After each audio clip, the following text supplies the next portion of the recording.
Pulso económico de lunes, que como siempre pues empezamos mirando a ver qué tal le ha ido al IBEX 35. Hoy caídas no muy significativas, 0,89 abajo. El índice general sí que se ha resentido, hemos caído de los 9.500 y se queda en 9.464,9. Algunos valores han aprovechado un poquito la sesión. Es el caso de Logista, que no suele aparecer en estas lides, pero que hoy gana 1,05 en la sesión. Telefónica en segundo lugar recupera 0,99, Repsol en tercer lugar 0,85 arriba. En el lado de los que han tenido peor suerte, Merlin Properties, la que más cae, 2,47, en segundo lugar Meliá 2,40 y en tercer lugar Arcelor, que se deja 2,38. Y a continuación les vamos a adelantar algunos de los argumentos que vamos a mantener sobre la mesa de análisis económico con los mejores expertos, como siempre, para que ustedes no se pierdan detalle.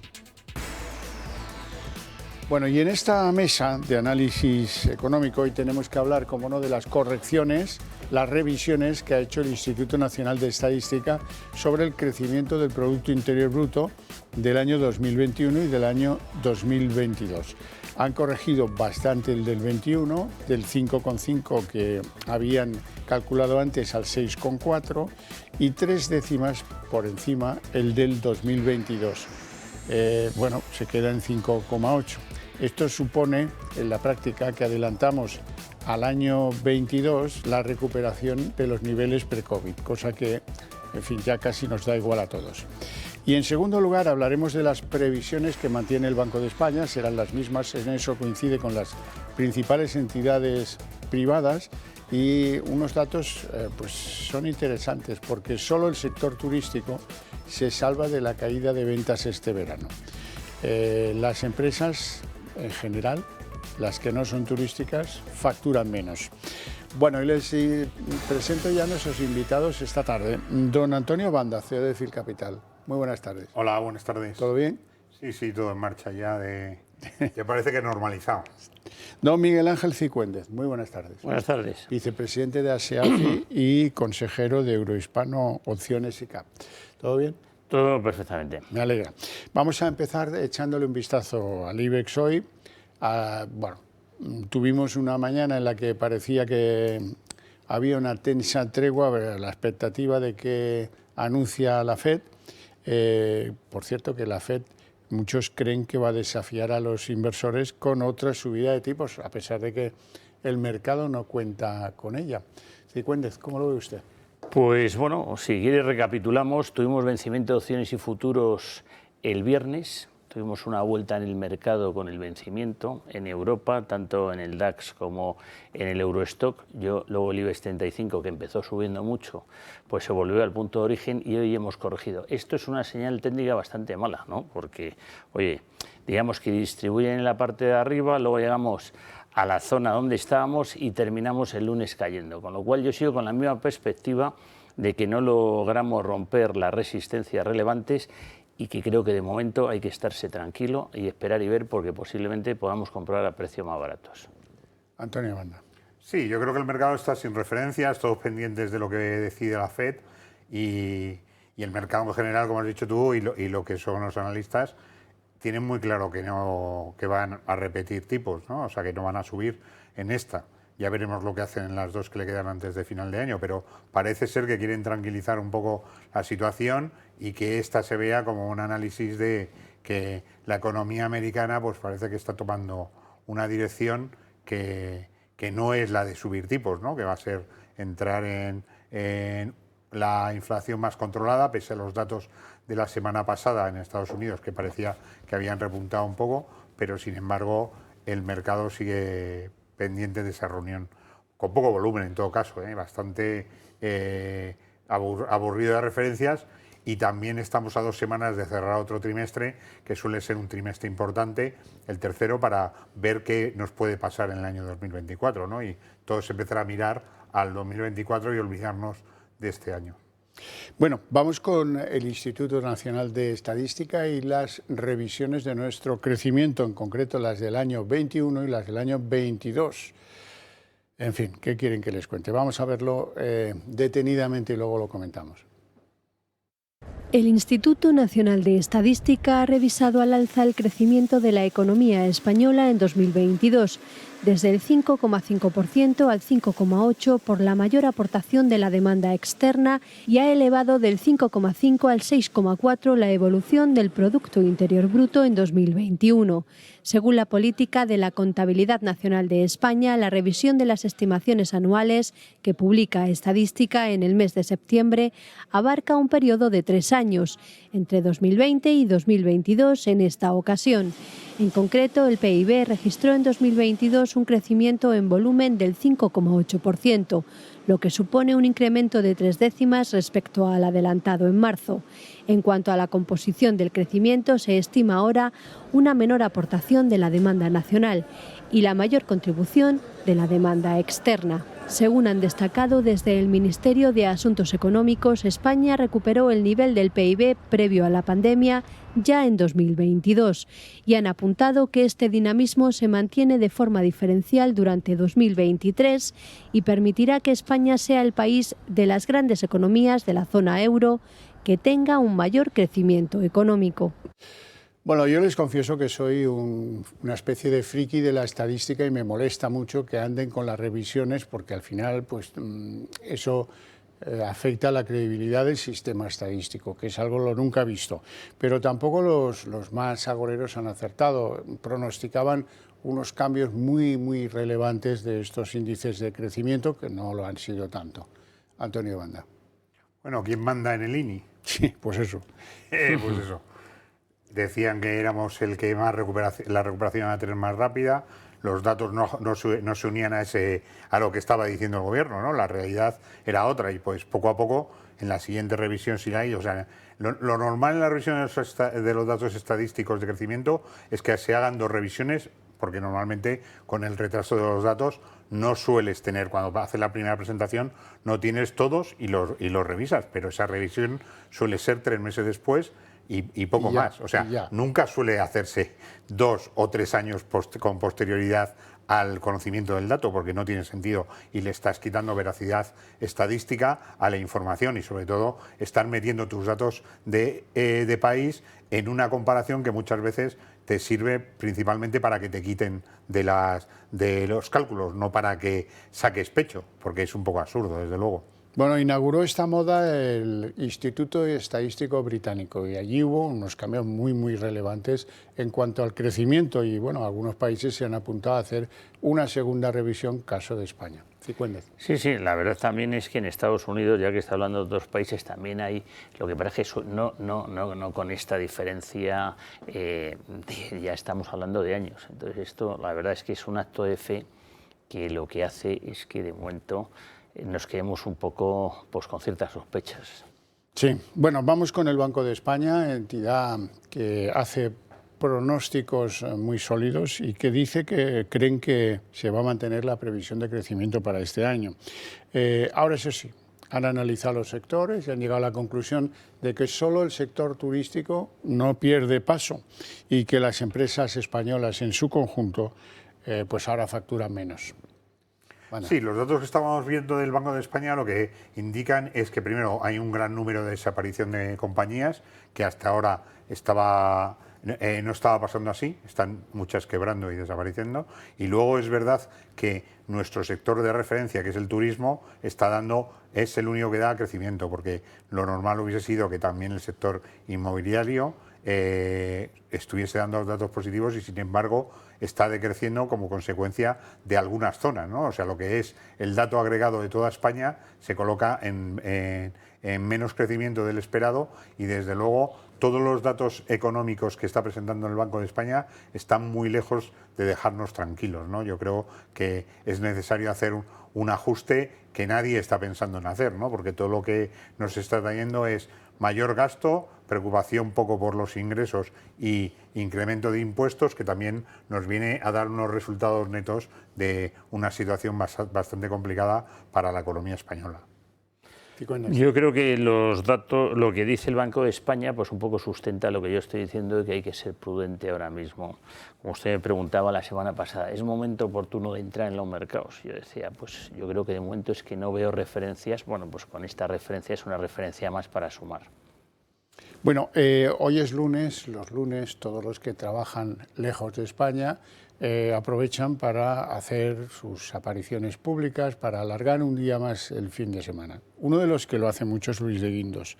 Hoy intervenía Luis de Guindos en uno de los tantos y tantos foros que hay y decía que él no descartaba que empiecen a recortar los tipos de interés en junio de 2024. Y eso, en términos contables, es dentro de muy poco tiempo. ¿Usted es tan optimista como de Guindos? Bueno, nosotros, fíjate que no estamos todavía viendo el que se acabe la subida de tipos, porque está vinculado a la situación de la inflación. O sea que si estamos hablando todavía de que los tipos tienen posibilidades de subir, a lo mejor no antes de final de año, pero probablemente el primer trimestre y el segundo de 2024 sean todavía de subida de tipos. Empezar a pensar en la bajada cuando realmente yo creo que el entorno de bajada de tipos, si la situación económica cumple lo que el Banco de España está descontando, probablemente podría ser en el segundo trimestre de 2025, pero yo creo que hay muy poca gente que lo ve antes. De todas formas, en una presentación, en un mundo en el que bueno, tienes que dar una visión de expectativas más positivas y sobre todo cuando probablemente haya un reajuste en el Banco Central Europeo, pues bueno, conviene que te vayas buscando algún sitio y no vas a dar malas noticias, ¿no? Sí, sí. Bueno, pues si vamos camino de la estanflación, por lo menos en la zona central europea, pues es posible que no sé si será en junio, será en septiembre del 2024, pero vamos, yo creo que esta situación con estos tipos tan altos no se puede aguantar mucho tiempo. Ya. Estoy un poquito más optimista en cuanto. Vamos a otro entorno, el de la relación de la banca española con sus clientes. Los depósitos han roto ya la barrera del 4% de rentabilidad ofrecida a los clientes a la espera de que entre en ese baile la gran banca española. Bueno, sí, los datos de España no son que están pagando el 4% los grandes bancos, porque en algún caso están pagando a clientes corporativos y de gran peso algo en los depósitos, pero muy lejos del 4%, ¿no? O sea, yo creo que el 4% en las entidades bancarias medianas o pequeñas tampoco se aproxima. O sea, que estamos en un mundo en el que la rentabilidad del depósito todavía no se ha iniciado. La mayoría, o sea, tenemos más de 1,2 billones de euros en depósitos, la mayoría sin remunerar. ¿Qué ocurre? Que realmente la banca sigue esperando a poder remunerarlo, a que esto se ajuste y se empiece a ver necesidad de eso. Mientras que tengas acuerdos con el Banco Central Europeo y puedas descontar en la ventanilla del Banco Central Europeo parte de tu situación, no vas a tener que entrar en una guerra de depósitos en la que de ninguna manera los grandes bancos españoles quieren entrar, ¿no? O sea, al final sería un ajuste, entrarían a remunerarlo poco a poco y con acuerdos de no quitarse clientes. O sea que no, yo veo difícil, mientras que no exijan realmente los depositarios españoles que les paguen y entonces movilizar sus cuentas, que los bancos de motu propio vayan a intentar pagar esas remuneraciones. Yo veo que esos depósitos a ese tipo de interés, o desde luego yo creo que un poquito más bajo, siempre está vinculado a tener un seguro, a tener así de buenas a primeras, y eso no te lo da prácticamente nadie. Lo que sí está claro es que, oye, los EAF tenemos la obligación, aquí estamos dos EAF hoy en el Pulso Económico, a buscar los clientes buenas remuneraciones. Y yo ya he contado que desde hace ya bastantes meses yo he trabajado con bancos que dan rentabilidades por los repos bastante interesantes, sin decir sus nombres, pero sí los están ofreciendo. Son medianos y pequeños. Son medianos y pequeños. De los grandes, es que de los grandes es complicado trabajar con ellos. Y algunos extranjeros, ¿no? Sí, sí, efectivamente. Ya. Bueno, pero solventes, claro. Sigue habiendo una buena oportunidad en los fondos de mercados monetarios, que los internacionales están dando una remuneración bastante superior a eso. O sea que lo que ocurre es que el cliente español es muy reacio a invertir su dinero en un fondo de inversión cuando un fondo de inversión tiene la misma garantía que un depósito incluso más, y además tiene una responsabilidad el propio gobierno sobre esos fondos, que son fondos que invierte el banco en determinados activos que muchas veces tienen una remuneración mayor que lo que presentan la remuneración de las letras o los bonos del Estado, ¿no? Bueno, hablemos de Telefónica. ¿Por qué? Porque da la sensación de que ha llegado a una resistencia muy fuerte en los 4 euros. Hoy, pues para algunos ha sido sorpresa que avanzase casi un 1%, un 0,99 durante la sesión. ¿Qué le parece Telefónica? Bueno, yo creo que Telefónica, después de las noticias corporativas que hemos sabido hace muy poco, pues la verdad es que tiene un cierto suelo. Es decir, yo no, desde luego no me pondría corto, no me pondría bajista en Telefónica. Entonces yo creo que puede seguir teniendo un cierto recorrido al alza. La ruptura de la zona de 4, pues lógicamente abriría un camino expedito hacia cotas mayores, pero yo ahora me mantendría en Telefónica. Banda. Sí, yo creo que el mercado está esperando a que reaccione, ¿no? Estamos viendo que todavía hay 3 patas, ¿no? La pata que va a hacer el gobierno, la pata que va a hacer la propia compañía y lo que van a hacer los árabes cuando digan qué quieren o qué esperan de la compañía una vez que entren en el Consejo, ¿no? Entonces, pues bueno, está en una situación de movimiento. Hombre, yo creo que sí es verdad que funciona como suelo la situación y que poco a poco vamos a ver si realmente esos acuerdos entre las 3 patas va a llevar a un fortalecimiento de Telefónica, porque el esfuerzo de los gestores de la compañía iba por la búsqueda de incremento de valor, ¿no? Y de hecho en los últimos años siempre se han centrado en tomar medidas, en salir con operaciones de venta de los activos no principales de la compañía y buscar oportunidades de crecimiento. Eso yo creo que tienen que volver a presentarlo, y el ajuste de ese plan a 5 años tiene que venir marcado por el objetivo de qué va a ser Telefónica en 5 años, ¿no? O sea, aunque entre un nuevo accionista, aunque les limites la entrada a otros, la verdad es que la compañía sigue sin tener claro y sin haber reflejado en el valor de la acción las expectativas de futuro que tendría que transmitir al mercado para incrementar ese valor.